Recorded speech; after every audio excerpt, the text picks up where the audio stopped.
జీవితంలో ఒక్కోసారి కొన్ని తమాషాలు ఎదురవుతుంటాయి.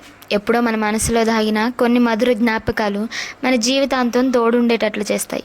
మనం ఎంత గిరిగీసుకొని ఉన్నా, పద్ధతుల పరిమితుల్లో పరిధులను అతిక్రమించినా, మనల్ని మనం కాపాడుకుంటున్నా, మనం నమ్ముకున్న విలువల్ని నిరంతరం జాగరూకతతో పాటిస్తున్న కొన్నిసార్లు విధి తన పని తను చేస్తూ మనలో అనుకునేవి, మనం కావాలని కోరుకునేవి, ఏ విలువలని అతిక్రమించకుండా, ఎలాంటి మానవ తప్పిదాలు జరగకుండా, తెలిసి మనం తప్పులు చేయకుండా అద్భుతంగా మనకు అనుకూలంగా మన మనసులలో అనుకున్నవి అనుకున్నట్లు చేసి విపరీతమైన ఆశ్చర్యానికి గురి చేస్తుంటుంది.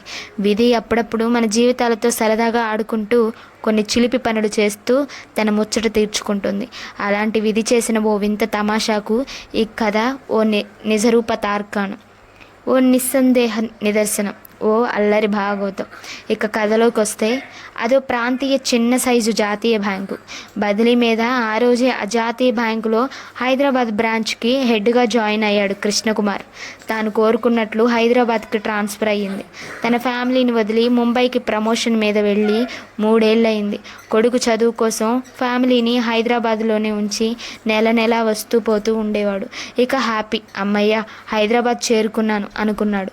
రోజు ఇంటి భోజనం కుటుంబంతో ఆనందంగా గడపొచ్చని ఆనందపడ్డాడు. బ్రాంచ్లో అడుగు పెట్టగానే అందరూ సాదరంగా రిసీవ్ చేసుకున్నారు. బ్రాంచ్లో తనకి తెలిసిన వాళ్ళెవరూ కనపడలేదు. ఏజిఎం బ్రాంచ్ కాబట్టి 30 మంది స్టాఫ్ ఉన్నారు. తన క్యాబిన్లోకి వెళ్ళి అటెండెన్స్ రిజిస్టర్ తెప్పించుకున్నాడు. ఇవాళ 3 సెలవులో ఉన్నారు. సెలవులో ఉన్న వాళ్ళ పేర్లు చూశాడు కృష్ణకుమార్. విద్యావతి అన్న పేరు అతన్ని ఆకర్షించింది.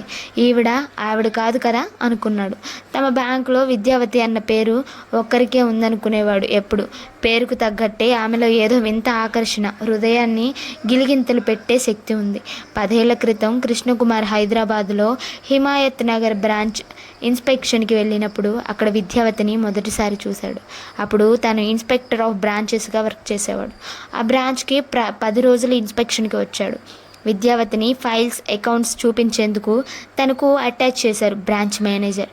అప్పుడు ఆమె వయసు 40 ఉండేదనుకుంటా. సౌందర్యాన్నంతా ఒక మూసులో పోస్తే అది విద్యావతిలా ఉంటుందనిపిస్తుంది. తల వెంట్రుకల ముంగురులు ముందుకు జారినప్పుడు మబ్బుల చాటున చంద్రునిలా ఉంటుంది. జుట్టు వెనక వైపుకు జారినప్పుడు సూర్యుడిలా వెలిగిపోతుంది. రోజు విద్యావతిని చూస్తే ఏదో ఒక పరిమళం తన మనసు చుట్టూ తిరుగుతుండేది. మంచి పొడవు, పల్చటి శరీరం, అందమైన ముఖం, పచ్చని మేనిఛాయ, అన్నిటికంటే మించి ఆమె జుట్టు ఎంతో అందంగా ఉండేది. రోజు ఆ జడకు మల్లెలు తురిమేది. ఆ మల్లెల గుబాలింపు కలల లోకంలో విహరింపచేసేది. విద్యావతి మాట తీరు ఎంతో చక్కగా ఉండేది. నవ్వితే ముత్యాలు రాలేట్లు ఎంతో హుందాగా ముచ్చటగా ఉండేది. కామర్స్లో యూనివర్సిటీ ఫస్ట్ ర్యాంకర్ అయిన ఒద్దికగా తన తెలివినంతా బ్యాంక్ వర్క్ చేయడంలో ప్రతిబింబించేది. ఎంతో రెస్పెక్ట్ఫుల్గా ఉండేది. ఆమె ఆకర్షణలో అసలు రహస్యం పొడో జుట్టు, చక్కటి జడ వేసుకొని ఆ జడలో కూడా పైన 2 వైపుల నుంచి కొన్ని వెంట్రుకలు తీసి ఒక స్మాల్ టెయిల్ వేసి ఆ స్మాల్ టెయిల్ని పెద్ద జడలో కలిపేది అందంగా. రోజు ఆ స్మాల్ టెయిల్పై గుప్పెడు మల్లెలు గుబాలిస్తూ ఉండేవి సమ్మోహితం చేస్తూ. ఆ పొడవాటి వాలు జడ పిరుదులపై అటు ఇటు ఊగుతుంటే అది చూసి కృష్ణకుమార్ గుండె గోడ గడియారంలో పెండ్యులంలా ఊగేది. అలా ఆ బ్రాంచ్ ఇన్స్పెక్షన్ 10 రోజులు విద్యావతిని చూస్తూ రాత్రులు నిద్ర పట్టక సతమతమవుతూ ఉండేవాడు. పక్కనే భార్య ఉన్న కళ్ళెదుట కలలో కూడా విద్యావతి, ఆమె స్మాల్ టైల్, గుప్పెడు మల్లెలు కనిపిస్తుండేవి. నిద్రలో ఆమె పేరు కలవరిస్తానేమోనని భయంగా ఉండేది కూడా. ఇన్ని రోజుల తర్వాత మళ్ళీ ఆ పేరు అటెండెన్స్లో చూశాడు. అందులోనూ తన బ్రాంచ్లో స్టాఫ్ విద్యావతి. ఇంకేముంది, రోజు ఆమె స్మాల్ టైల్ చూస్తూ ఉండొచ్చు. ఎలా ఉందో విద్యావతి? అలానే ఉందా, లేక తనలో వయసు వల్ల మార్పు ఏమైనా వచ్చిందా? ఆమె గురించి ఎన్నో ఆలోచనలు ఆశగా మనసు చుట్టూ తిరుగుతున్నాయి. ఏదో తెలియని ఆనందం గుండె లోతుల్లో సుళ్ళు తిరుగుతోంది. సబ్ మేనేజర్ని పిలిచి అడిగాడు. ఇవాళ 3 లీవ్లో ఉన్నట్లు కనపడుతుంది. ఎప్పుడొస్తారు వాళ్ళు? ఎంతవరకు లీవ్ పెట్టారు అని. విద్యావతి పేరు ఒక్కటే అడగకుండా లీవ్లో ఉన్న వాళ్ళందరి గురించి జనరల్గా అడిగినట్లు అడిగాడు, అనుమానం రాకుండా. Rajalakshmi madam maternity leave sir. Rajarao ఈ వీకెండ్ వరకు లీవ్ అని చెప్పాడు. విద్యావతి మేడం రేపు వస్తుంది సార్. సబ్ మేనేజర్ని కూర్చోమని ఒక్కొక్కరి గురించి అడిగాడు. బ్రాంచ్లో ఎవరు బాగా వర్క్ చేస్తారు, ఎవరు కస్టమర్ సర్వీస్ బాగా చేస్తారు, ఇలా అందరి గురించి చెప్పమన్నాడు. ఒకరిద్దరు తప్పితే అందరూ బాగా వర్క్ చేసేవాళ్ళే సార్. అందరిలోకి విద్యావతి మేడం చాలా బాగా వర్క్ చేస్తుంది, తన పని తను చూసుకొని వెళ్తుంటుంది అని చెప్పాడు. అందుకే ఆమెకు లోన్స్ మానిటరింగ్ అప్పచెప్పాము. అందరి నుంచి బకాయిలు చక్కగా వసూలు చేస్తుంది. మన బ్రాంచ్కి ఎక్కువ ఎన్పిఏలు లేకుండా చేస్తుంది ఆమె. ఆ బ్రాంచ్లో ఉన్న అతిపెద్ద లోన్ విరాస్ ఫిన్టెక్స్ మానిటరింగ్ కూడా ఆవిడే చూస్తుంది. లోన్స్కి సంబంధించి అలర్ట్గా ఫాలో అప్ చేయడం, కట్టని వాయిదాలకు నోటీసులు ఇవ్వడం, ఇలా చాలా పర్ఫెక్ట్గా చేస్తుంది. మరి ఇంత కష్టపడుతోంది, తను ప్రమోషన్ తీసుకోలేదా అని అడిగాను ఆశ్చర్యంగా. లేదు సార్, తనకు ఇంట్రెస్ట్ లేదు, హైదరాబాద్లోనే ఉండాలి అని తన కోరిక. హస్బెండ్ జాతీయ బ్యాంకులో chief manager, senior manager motion మీద కరీంనగర్కి నెల క్రితం ట్రాన్స్ఫర్ అయ్యాడు. ఆమెకి ఇద్దరు పిల్లలు. పిల్లల చదువు కోసం హైదరాబాద్లోనే ఉంది. ఇద్దరు పిల్లలు ఇంజనీరింగ్ పూర్తి చేశారు. అబ్బాయి ముంబైలో జాబ్ చేస్తున్నాడు, అమ్మాయి పై చదువులకు అమెరికా వెళ్ళింది అంటూ చెబుతున్నాడు. ఇంతలో ఎవరో పిలిస్తే క్యాబిన్ నుంచి వెళ్ళాడు సబ్ మేనేజర్. అతని మాటలు విన్నంతనే విద్యావతిని వెంటనే చూడాలనిపించింది. అబ్బా, రేపటి వరకు ఆగాలి అని ఫీల్ అయ్యాడు కృష్ణకుమార్. కృష్ణకుమార్ వయసు 52 ఉంటాయి, కానీ పొడవుగా, అందంగా, స్మార్ట్గా ఉంటాడు. జుట్టు రాలేదు, కొంచెం నెరిసింది కాబట్టి వారం వారం కలర్ వేస్తాడు. అతడికి ఒకడే అబ్బాయి, బీటెక్ ఫైనల్ ఇయర్ చదువుతున్నాడు హైదరాబాద్లో. మొదటి రోజు బ్రాంచ్లో బిజీగా గడిచింది కృష్ణకుమార్కి. అందులోనూ అది court main branch, heavy business branch. అది ఎంతోమంది కస్టమర్స్ ఉన్నారు ఆ బ్రాంచ్కి. 100 ఏళ్ల క్రితం పెట్టిన బ్రాంచ్ కాబట్టి రోజు చాలామంది కస్టమర్స్ వస్తుంటారు. లోన్స్ చాలా ఇచ్చారు ఆ బ్రాంచ్లో. లోన్స్ డిపార్ట్మెంట్లోనే 10 మంది స్టాఫ్ అన్నారు. విద్యావతి లోన్ మానిటరింగ్ చూస్తుంది. అంటే వాయిదాలు క్రమం తప్పకుండా కట్టించడం అన్నమాట. ఈ మధ్యకాలంలో రుణాల బకాయిలు బాగా ఎక్కువయ్యాయి. అందుకే బ్యాంక్ స్టాఫ్లోనూ కస్టమర్స్ వెంట పడుతూ ఉండాలి బకాయిలు వసూలు చేసేందుకు. అప్పుడే వాళ్ళు తప్పించుకోకుండా కడుతుంటారు. చిన్న లోన్ కస్టమర్స్ చాలా బుద్ధిగా కడుతుంటారు. లోన్ క్లోజ్ కాగానే మళ్ళీ బ్యాంకు వారు లోన్ రెన్యువల్ చేస్తారు కాబట్టి వారితో ఎప్పుడూ ఎటువంటి ఇబ్బంది ఉండదు. ఇబ్బందల్లా పెద్ద లోన్ కస్టమర్స్తోనే. వారితో చాలా జాగ్రత్తగా డీల్ చేయాలి. ఈ మధ్యకాలంలో పెద్ద లోన్స్లో ఎక్కువ భాగం నిరుపయోగమైనవిగా మారడం వల్ల బ్యాంకులు చాలా నష్టాలు చూడాల్సి వస్తుంది. అందుకు అసలు కారణం బ్యాంక్ సిబ్బందిలోని పై అధికారులు కొందరు లంచాలకు అలవాటు పడి ఇష్టం వచ్చినట్లు రుణాలు మంజూరు చేయడం వల్లనే. అన్ని జాతీయ బ్యాంకులకు అతిపెద్ద తలనొప్పిగా మారింది. అటువంటి వాళ్ళ వల్ల కొంతమంది బ్రాంచ్ మేనేజర్లు కూడా డిస్మిస్ అయ్యి ఇళ్లకు వెళ్ళారు. కొందరు సిబిఐ కేసులతో బాధపడుతున్నారు. ఆ అవమానం భరించలేక కొందరు ఆత్మహత్య కూడా చేసుకున్నారు.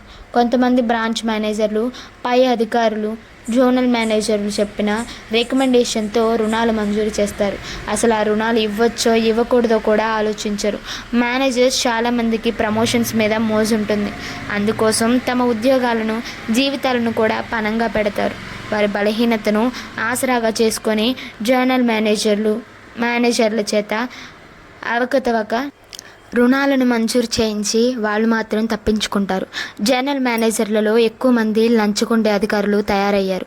కృష్ణకుమార్ లాంటి నీతి నిజాయితీ అధికారులు అటువంటి ప్రలోభాలకు లొంగకుండా తమ ఉద్యోగాలను జాగ్రత్తగా కాపాడుకుంటూ బ్రతుకుతున్నారు. ఆ రోజు బ్రాంచ్కి వచ్చిన కొంతమంది పెద్ద కస్టమర్స్ని క్యాబిన్లోకి పిలిచి మాట్లాడాడు. అందరూ ఎంతో మంచి ఒపీనియన్ ఇచ్చారు బ్రాంచ్ గురించి. అందరికీ హామీ ఇచ్చాడు, ఇంకా మంచి కస్టమర్ సర్వీస్ అందజేస్తానని. అందరూ హ్యాపీగా ఫీల్ అయ్యారు. పొద్దున్న జాయిన్ అవుతూనే రిఫ్రెష్మెంట్స్ తెప్పించాడు బ్రాంచ్ స్టాఫ్కి, కస్టమర్స్కి ఇచ్చేందుకు. అది ఎంతో మంచిదయింది, అందరికీ నచ్చింది కూడా. జనరల్ మేనేజర్కి, జనరల్ ఆఫీస్లో ఎగ్జిక్యూటివ్స్కి ఫోన్ చేసి మాట్లాడాడు రిపోర్ట్ చేసినట్లు. అందరినీ పర్సనల్గా వచ్చి కలుస్తానని చెప్పాడు. అందులో చాలామంది కృష్ణకుమార్కి తెలిసిన వాళ్ళే. కృష్ణకుమార్ బ్యాంకులో చేరి 3 దశాబ్దాలు అయ్యింది. చాలా వరకు స్టాఫ్ పరిచయమే అతనికి. అందులోనూ కృష్ణకుమార్ చాలా బ్రాంచెస్లోనూ, హెడ్ ఆఫీస్ డిపార్ట్మెంట్లోనూ వర్క్ చేశాడు. అంతేగాక బ్యాంక్ స్టాఫ్ కాలేజీలో 2 సార్లు ఫ్యాకల్టీగా కూడా చేశాడు. ఆ సమయంలో ఎంతోమంది ట్రైనింగ్కి వచ్చేవాళ్ళు. అలా ఎంతోమంది పరిచయం తనకి. ఫేస్బుక్లో కూడా బాగా యాక్టివ్గా ఉంటాడు కృష్ణకుమార్. చాలా వరకు పబ్లిక్ రిలేషన్స్ మెయింటైన్ చేస్తాడు. అది తనకి ఎంతో ఇష్టం కూడా. కృష్ణకుమార్ భార్య రేణుక గృహిణి. తను కూడా బాగా చదువుకుంది. తెలుగు సాహిత్యంలో అందవేసిన చెయ్యి. ఆమె చక్కటి నవలలు, కథలు రాస్తూ ఉంటుంది. ఆమె నవలలు కొన్ని సినిమాలుగా కూడా తీశారు. తీశారు. ఆమె అతని ప్రాణం, జీవన సర్వస్వము కూడా. ఆమె కృష్ణకుమార్ జీవితంలో ప్రవేశించినది మొదలు అతనికి అన్నీ తానే అయ్యి పరవశింపజేసింది. అందుకే ఆమె అంటే అతనికి ఎంత ఇష్టమంటే తనకంటే కూడా ఆమెనే ఎక్కువగా ప్రేమిస్తాడు. ఇంటిని ఓ బృందావనంగా మార్చేసింది రేణుక. తానొక్కతే వేల మంది గోపికలకు సాటి. అందుకే కృష్ణకుమార్ మనసులో ఇంకెవరూ ప్రవేశించలేరు. అంతగా అతని మనసు నిండా నిండిపోయింది రేణు. ఆమె ఏది చేసినా అది కృష్ణకుమార్ మంచి కోసమే అని అతని నమ్మకం. అందుకే ఆమె మాట జవదాటడు. అలా అని ఆమె ఏ రోజు అతనిని ఇబ్బంది పెట్టలేదు. భర్తని అన్ని విధాలుగా సుఖపెట్టి కంటికి రెప్పలా చూసుకుంటుంది. ఇక కృష్ణకుమార్కి ఒక్కడే మగ సంతానం. అబ్బాయి పేరు మేహిత్ శ్రీనిధి కాలేజీలో బీటెక్ ఫైనల్ ఇయర్ చదువుతున్నాడు. మొదటి రోజు బ్యాంకులో బిజీగా గడవడంతో బాగా లేట్ అయింది. ఇంటికి వెళ్ళేసరికి 9 గంటలు. భోజనం చేసి టీవీ చూస్తూ కూర్చున్నాడు. సతీమణి రేణుక తాను రాస్తున్న లేటెస్ట్ నవల ఆఖరి భాగం ల్యాప్టాప్లో తీసుకొచ్చి చూపించింది. కృష్ణకుమార్కి కూడా తెలుగు సాహిత్యం అంటే విపరీతమైన ఇష్టం. కవితలు, చిన్న కథలు రాస్తుంటాడు తన బ్యాంక్ మ్యాగజైన్లో. బ్యాంకులో చేరినప్పటి నుండి ఏదో ఒకటి రాసి పంపిస్తుంటాడు. అవి అందరి ఆదరణ చూరగొన్నాయి. అతనికి ఎంతో రాయాలని కోరిక ఉన్నా టైం సరిపోకపోవడంతో రేణుకను ప్రోత్సహిస్తుంటాడు. ఆమె రాసే రచనలకు అతను మొదటి పాఠకుడు. ఏమన్నా మార్పులు చేర్పులు చెబుతుంటాడు. అందుకే రేణుక ఓపికగా కృష్ణకుమార్ టైం చూసుకొని కథ నచ్చినట్లయితే లైక్ చేసి సబ్స్క్రైబ్ చేసి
ఓహ్! చాలా గ్రేట్ రా. చాలా మంచి మార్క్స్. నీ అకాడమిక్ రికార్డుతో పాటు ఇవి కూడా బాగా హెల్ప్ చేస్తాయి. మంచి యూనివర్సిటీలో ఎంఎస్ సీట్ వస్తుంది. పొద్దున్నే చాలా మంచి న్యూస్ చెప్పావు. హార్టీ కంగ్రాట్స్ రా. కీప్ ఇట్ అప్ అన్నాడు. థ్యాంక్స్ డాడ్ అని తండ్రి పాదాలకు నమస్కారం చేశాడు. బ్లెస్ యూ రస్సు. త్వరలోనే అమెరికా వెళ్తున్నావు. గుడ్. నీ ఆశయాలు నెరవేర్చుకో చక్కగా అని భుజం తట్టాడు. స్నానానికి లేవండి అంటూ వచ్చింది రేణుక మరో కప్పు కాఫీతో. విజయవాడలో సొంత ఇల్లు ఉంది కృష్ణకుమారికి. విజయవాడలో పనిచేసేటప్పుడు స్థలం కొని 2 అంతస్తులు వేశాడు బ్యాంక్ లోన్తో. ఇప్పుడు అందులో తన తమ్ముడు, వాడి ఫ్యామిలీ, తల్లిదండ్రులు కూడా వాడితోనే ఉన్నారు. తమ్ముడు విజయవాడలో ఎలక్ట్రిసిటీ డిపార్ట్మెంట్లో వర్క్ చేస్తున్నాడు. బ్యాంక్ వాళ్ళు రెండో హౌసింగ్ లోన్ స్కీమ్లో హైదరాబాద్లో ఒక 3 బెడ్రూమ్ అపార్ట్మెంట్ కొన్నాడు కృష్ణకుమార్. తను ముంబైలో ఉన్న రేణుక, మేహిత్ అందులోనే ఉండేవాళ్ళు ఇబ్బంది లేకుండా. కాఫీ తాగేసి స్నానానికి లేచాడు. స్నానం చేసి ఓ అరగంట పూజ చేసి లేచాడు. ఇంతలో డ్రైవర్ నుంచి ఫోన్. సార్, కార్ తీసుకున్నాను. డిపార్ట్మెంట్ వాళ్ళు మీ అపార్ట్మెంట్ అడ్రస్ ఇచ్చారు. ఇంకో 20 నిమిషాల్లో అక్కడ ఉంటాను అన్నాడు. సరే రమ్మన్నాడు కృష్ణకుమార్. తనకు రెడీ అయ్యేందుకు ఇంకో అరగంట టైం పడుతుంది. ఇంతలో వేడివేడి ఇడ్లీ టేబుల్పై ప్లేట్లో ఉంచింది రేణుక. పక్కనే పల్లీ చట్నీ గిన్నెలో ఉంచింది. చకచకా ఇడ్లీ తినేసి రెడీ అయ్యాడు. ఇడ్లీ తనకు ఇష్టమైన టిఫిన్. ఏంటోయ్, కొత్త నవలు మొదలు పెట్టావా అని అడిగాడు రేణుకని. ఈసారి వెరైటీ సబ్జెక్ట్ మీద రాస్తున్నానండి. మీరు ఆదివారం తీరికగా ఉంటారు కాబట్టి ఆ రోజు డిస్కస్ చేస్తాను అంది. ఓహ్ నైస్ అన్నాడు. రేణుక స్ఫురద్రూపి. అన్ని పనులు చకచకా చేసుకుంటూ పోతుంది. కొద్ది రోజులు కాలేజీలో లెక్చరర్గా చేసి మానేసింది. ఎప్పుడూ ఖాళీగా ఉండదు. అందుకే తన మైండ్ను ఇలా సాహిత్యం వైపు మళ్లించింది. అందులోనూ మంచి పేరు సంపాదించింది. ఇంట్లో కంప్యూటర్లో ఎప్పుడూ ఏదో ఒకటి చేసుకుంటూ ఉంటుంది. తను ముంబైలో ఉన్న ఒక్కతే ఇంటిని మేనేజ్ చేసింది. మేహిత్ చదువుపై తానే ఎక్కువ శ్రద్ధ చూపేది. కృష్ణకుమార్కి రేణుక అంటే ప్రాణం. అతనికి భార్య, కొడుకు ఇద్దరు 2 కళ్ళు. డ్రైవర్ నుంచి ఫోన్ వచ్చింది, కింద వెయిట్ చేస్తున్నట్లు. రేణుకకు చెప్పేసి లిఫ్ట్లో కిందికి చేరుకున్నాడు. డ్రైవర్ రామ్ను పరిచయం చేసుకున్నాడు. కొత్త కారు కదా, దారిలో ఎక్కడైనా గుడి దగ్గర పూజ చేయించి తీసుకువెళదాం అని చెప్పాడు. సరే సార్ అన్నాడు రాము. విద్యావతి మేడం ఇల్లు నీకు తెలుసు అని శాంతారాం చెప్పాడు. ముందు మేడం ఇంటికి వెళ్ళు. అక్కడ ఆమెని పికప్ చేసుకొని గుడి దగ్గర పూజ చేయించి అటు నుంచి యూనిట్ ఇన్స్పెక్షన్కి వెళదామని చెప్పాడు. ఓకే సార్ అన్నాడు రాము. దారిలో కృష్ణకుమార్ని విద్యావతి గురించిన ఆలోచనలు వెంటాడాయి. కాకుంటే నిన్ననే డిసైడ్ అయ్యాడు, తను పరాయి స్త్రీ, ఆమె గురించి ఆలోచించడం అంత మంచిది కాదు అని. అందాన్ని ఆరాధించవచ్చే కానీ ఇంకెటువంటి ఆలోచన రాకూడదు అని మనసులో నిర్ణయించుకున్నాడు. అటువంటి ఆలోచనల వల్ల చెడుపే కానీ మంచిది కాదు. తను ఇప్పటి వరకు స్వచ్ఛంగానే ఉన్నాడు. దేవుడు తనకు అందమైన, ఒద్దికైన, చక్కని భార్యను ఇచ్చాడు రేణుక రూపంలో. తనకు ఇంకేం కావాలి? తాను, తన కుటుంబం, తన సంతోష జీవితం, ఈ జన్మకు ఇది చాలు అని అనుకున్నాడు. తను ఇప్పుడు ఎంతో సంతోషంగా ఉన్నాడు. ఇటువంటి సమయంలో వేరే స్త్రీ గురించి లేనిపోని ఆలోచనలు ఎందుకు తనకు అనుకున్నాడు. తనతో పాటు తెచ్చుకున్న న్యూస్ పేపర్స్ చదువుకుంటున్నాడు సీరియస్గా, మనసును మళ్లించే ప్రయత్నంలో. విద్యావతి ఇంటి ముందు కారు ఆపాడు రాము. కారు చప్పుడు విని విద్యావతి బయటకు వచ్చింది.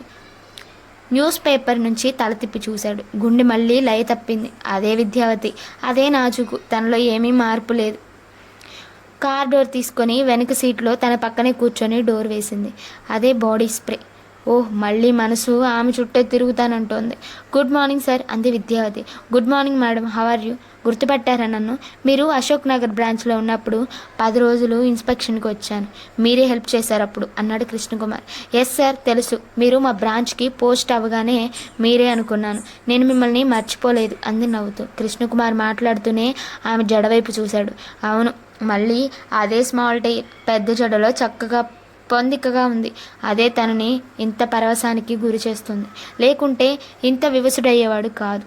నల్లని వాలు జడలో తురిమిన మల్లెపూలు మత్తుగా కవ్విస్తున్నాయి. కారు లోపల మల్లెపూలు గుబాలింపుతో నిండిపోయింది. కృష్ణకుమార్ ఆలోచనలు అదుపు తప్పుతున్నాయి.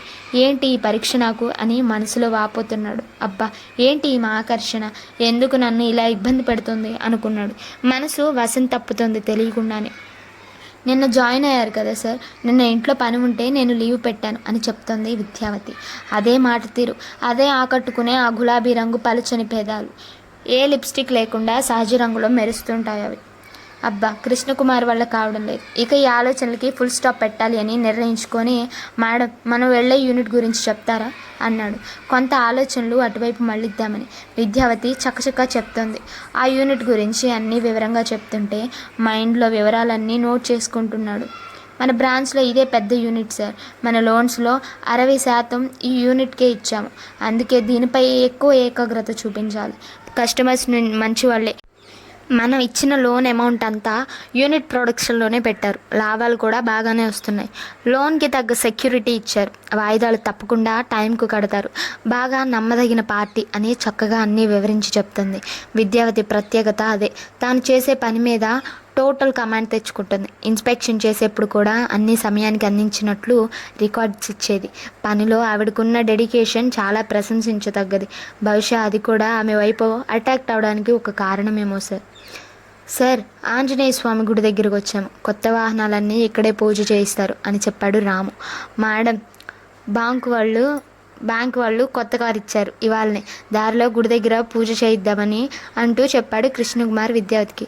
ఓ గుడ్ సార్, నేను వస్తాను అంటూ కార్ డోర్ తీసుకొని కిందకు దిగింది విద్యావతి. సాక్స్ కారులోనే విప్పి కారులో నుంచి దిగాడు కృష్ణకుమార్. గుడి బయట ఉన్న మంచినీళ్ళ టాప్ దగ్గర కాళ్ళు చేతులు కడుక్కొని గుడిలోకి వెళ్ళారు కృష్ణకుమార్ విద్యావతి. అప్పటికే 10 కావడంతో భక్తులు లేక పలచగానే ఉంది ఆలయం. పేరుకు ఆంజనేయ స్వామి గుడి అయిన మహాగణపతి ఒకవైపు, పంచముఖ గాయత్రి మరొక వైపు, వెంకటేశ్వర స్వామి, అమ్మవార్లు, నవగ్రహాలు కొలువై ఉన్నారు. గుడి పెద్దదిగానే ఉంది.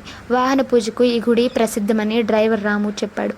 పూజారి దగ్గరికి వెళ్ళి నమస్కరించారు ఇద్దరు. మామూలు పూజేమో అనుకొని గోత్రనామాలు అడిగారు పూజారి గారు. తన చేతిలో ఉన్న పూల పళ్ళెం తాకమంటూ 2 చేతులతో ఆ పళ్ళెం తాకుతూ చెప్పాడు కృష్ణకుమార్. పూజారి భార్య భర్తలు అనుకొని ప్రవరపడడం మొదలుపెట్టాడు. అయ్యో పూజారి గారు కొంచెం ఆగండి, మేమిద్దరం బ్యాంకులో పనిచేస్తున్న సహోద్యోగులం కంగారు పడుతూ చెప్పాడు కృష్ణకుమార్. పూజారి గారు అపచారం అంటూ సరిదిద్దుకొని విద్యావతి పేరు గోత్రం అడిగి పూజ మొదలుపెట్టాడు. కృష్ణకుమార్ మాటల కంగారు చూసి విద్యావతి నవ్వుకుంది. భలేవారే మేనేజర్ గారు అనుకుంటూ తీర్థ ప్రసాదాలు తీసుకొని కళ్ళకద్దుకుంటూ పూజారికి చెప్పాడు కృష్ణకుమార్. కొత్త కారు బ్యాంకు వారిచ్చింది బయట ఉంది. మీరు వాహన పూజ చేయాలి అన్నాడు. తప్పకుండా అంటూ పూజారి వస్తువులు తీసుకొని బయటికి వచ్చాడు. చక్కగా పూజ చేసి కారుకు పూలమాల వేయమన్నాడు కృష్ణకుమార్ని. దానితో కొత్త అందం వచ్చింది కారుకి. టైర్ల క్రింద నిమ్మకాయలు ఉంచాడు రాము. పూజారి ఇచ్చిన పూలను జడలో తొరిమింది విద్యావతి. అసలే మల్లెపూలు పెట్టుకుంది. దానిపై మరలా చేమంతులు, గులాబీలు తురిమింది. కృష్ణకుమార్ చూడొద్దనుకుంటేనే చూస్తున్నాడు ఆమె వైపు. సార్ వెళ్దామా అన్నాడు రాము.